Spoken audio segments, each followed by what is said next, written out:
আসসালামু আলাইকুম। আমি ডাক্তার এম ফরহাদ বলছি। আমি অ্যাসোসিয়েট প্রফেসর, মেডিসিনের অ্যাসোসিয়েট প্রফেসর হিসেবে কাজ করছি। আজকে আপনাদেরকে বলবো আর্টিফিশিয়াল ইন্টেলিজেন্স আমাদেরকে মাঝে মধ্যে কতটুকু বিপদে ফেলতে পারে।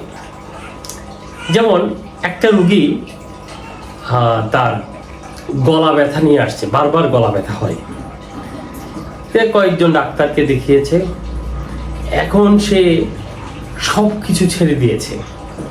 সে কোথাও যেতে পারে না, সে খেতে পারে না, তার লেখাপড়া বন্ধ হয়ে গেছে, সে খুব স্ট্রেসের মধ্যে আছে। তার এই গলা ব্যথা নিয়ে সে বেশ অড়ি। আমি যখন তাকে জিজ্ঞেস করলাম, তখন সে বলল, চ্যাট জিপিটিকে আমি জিজ্ঞেস করেছিলাম যে আমার এই গলা ব্যথার কারণ কি হতে পারে। সে অনেকগুলো কারণের মধ্যে বলে যে তোমার গলার ক্যান্সার হতে পারে।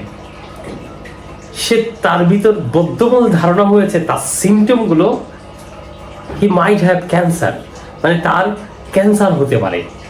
এই নিয়ে তার নাওয়া খাওয়া বন্ধ, তার লেখাপড়া বন্ধ, তার স্বাভাবিক জীবনই বন্ধ হয়ে গেছে।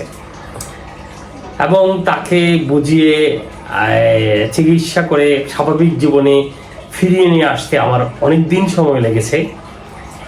তাই যেসব রোগীরা শিক্ষিত আধুনিক রোগী, যারা এই চ্যাট জিপিটি অথবা অন্য আর্টিফিশিয়াল ইন্টেলিজেন্সকে তাদের রোগ সম্পর্কে জিজ্ঞেস করবেন, তাহলে তাদের মাথায় এই জিনিসটা থাকা উচিত, এই ইনফরমেশনগুলো কোনো ডাক্তার দ্বারা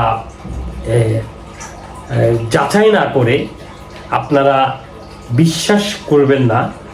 করলে এই রোগীর মতো একটা বিপদে পড়তে পারেন। আজকে এই পর্যন্ত। ধন্যবাদ। আসসালামু আলাইকুম।